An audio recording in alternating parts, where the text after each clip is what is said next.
Assalomu alaykum, aziz dehqonlar va bog'bonlar. Bugun sizlar bilan qisqacha kuzda yerga ishlov berish mavzusida gaplashamiz. Kuzgi yer ishlari bo'yicha 5 ta foydali maslahat. 1.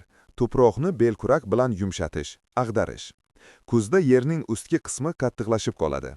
Uni belkurak yoki kultivator yordamida yumshatish ildizlarning yaxshi nafas olishini ta'minlaydi va suvni chuqurroq singdiradi. 2. Organik o'g'itlardan foydalanish. Kuz kompost, gong va o'simlik qoldiqlarini yerga solish uchun eng qulay payt. Bu o'g'itlar tuproqni boyitib, bahorgi ekinlar uchun ozuqa zaxirasini yaratadi. 3. pH darajasini tekshirish. Tuproqdagi kislotalilik darajasi pH ekinlarning o'sishiga bevosita ta'sir qiladi. Ko'pchilik ekinlarga pH 6-7-0 atrofi juda mos keladi.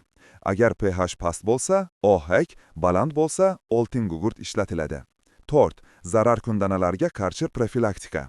Kuzda yerda qishlab qoladigan hasharotlar va kasalliklar ko'payadi. Biologik vositalar yoki tabiiy purgachlar bilan oldindan ishlov berish bahorda muammolarni ancha kamaytiradi. Yerga dam berish va qoplovchi ekinlar. Kuzda yerga dam berish, rotatsiya, almashlab ekish orqali tuproqni tiklashga yordam beradi. Qoplovchi ekinlar, masalan suli, no'xat, yerning tuzilishi va azot miqdorini saqlab turadi. Savollaringizni izohlarda yoki Telegram guruhimizda qoldirsangiz, sizlarga yordam berishdan mamnun bo'lamiz.